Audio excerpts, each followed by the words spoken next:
Every morning for 40 years, Thomas Miller had risen before the sun. The creak of his weathered bones harmonized with the ancient floorboards of the farmhouse his grandfather had built. This particular dawn was no different, except it was. His son David was coming home today after 5 years in the city. Thomas moved through his morning ritual, coffee brewing on the stove, a simple breakfast of eggs from his hens, and a moment at the kitchen window, gazing out at the fields that had defined his existence. The farm had been good to him, but the work had grown harder as the years passed. His hands, once strong and sure, now ached with arthritis. The farm, like Thomas, was showing its age. When David's car pulled into the gravel driveway that afternoon, Thomas felt a complex mix of emotions. Pride in the accomplished young man his son had become, sadness at the years of distance between them, and something else, a quiet hope that perhaps David's visit might stretch longer than the weekend he'd promised. "The place looks exactly the same," David said, embracing his father. But Thomas could see his son, noticing the peeling paint on the barn, the broken fence posts, the tired look in his father's eyes. That evening over dinner, the conversation was polite but stilted. The gap of 5 years seemed wider at the kitchen table than it had in their occasional phone calls. When David asked about the farm's finances, Thomas changed the subject. When Thomas asked about city life, David gave only general answers. It wasn't until the next morning that something shifted. Thomas found David on the porch before dawn, a steaming mug in hand, watching the sunrise paint the fields gold. "I used to hate getting up this early," David said. "Now I can't sleep past 5, even in my apartment. Guess some habits stick with you." Thomas nodded, settling into the chair beside his son. "Your grandfather said farming gets in your blood." They sat in companionable silence as the world awakened around them. After breakfast, David followed Thomas on his daily rounds. Thomas expected his city-polished son to stand back, observe. Instead, David rolled up his sleeves. "Show me what needs doing, Dad." By midday, they had mended 3 fence posts, and Thomas had shown David the ledger books he'd kept hidden the night before. The farm was struggling, had been for years. Thomas expected judgment, perhaps even pity. Instead, David studied the numbers thoughtfully. "You know," David said, "I've been learning about sustainable farming practices. Small changes that could reduce costs and maybe even increase yield." Thomas felt the familiar resistance rise within him. "I've been farming this way for 40 years, son." David nodded, respecting the weight of experience in his father's words. "And you've done it well. I'm just wondering if there might be ways to make it easier, not different, just better." That afternoon, they walked the fields together. David spoke of crop rotation to enrich the soil naturally, reducing the need for expensive fertilizers. He talked about rainwater collection systems that could lower irrigation costs, small greenhouses that could extend growing seasons. Each idea came not as criticism, but as possibility. Thomas listened, surprised to find himself considering these changes, not because they would transform the farm into something unrecognizable, but because they might preserve its essence while easing his burden. That evening, as they sat on the porch watching the sunset, David asked, "Do you remember teaching me to plant sunflowers when I was 6? Thomas smiled.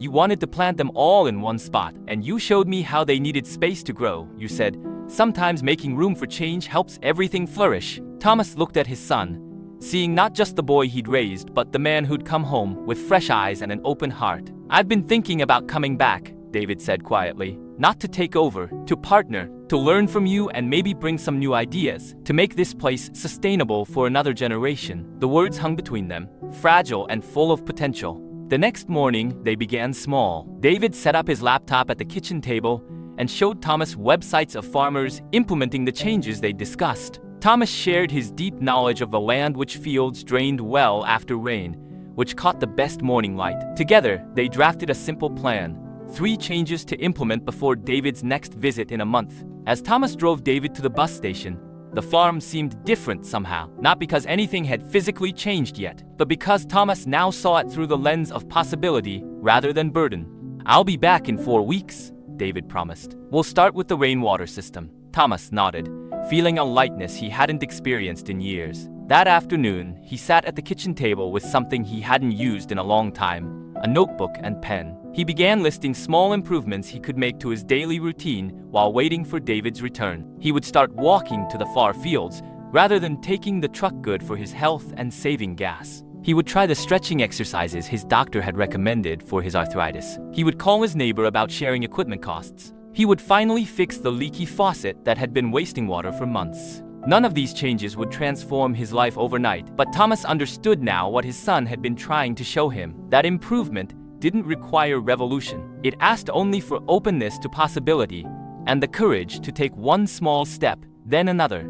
2 days later, when the morning sun found Thomas already at work installing a simple water-saving device on his shower, he smiled to himself. For 40 years, he had been the teacher. Now, in his 65th year, he had learned perhaps the most valuable lesson: that growth was not the exclusive province of youth. That change could be not an abandonment of tradition, but its careful steward. And when David returned 4 weeks later to find several items already checked off their list and new ones added, the pride in his father's eyes reminded him of a fundamental truth: that the most meaningful improvements to our everyday lives often come not from grand gestures, but from the humble willingness to plant new seeds in familiar soil, trusting that with care and patience, they will grow into something beautiful and sustaining. That night, as father and son sat on the porch planning tomorrow's work, the farm that had seemed caught in time now hummed with possibility. The essence remained: the sunrise, the soil, the rhythm of seasons, but something vital had been added: the understanding that improvement is not about discarding what came before, but about honoring it enough to help it evolve. As promised,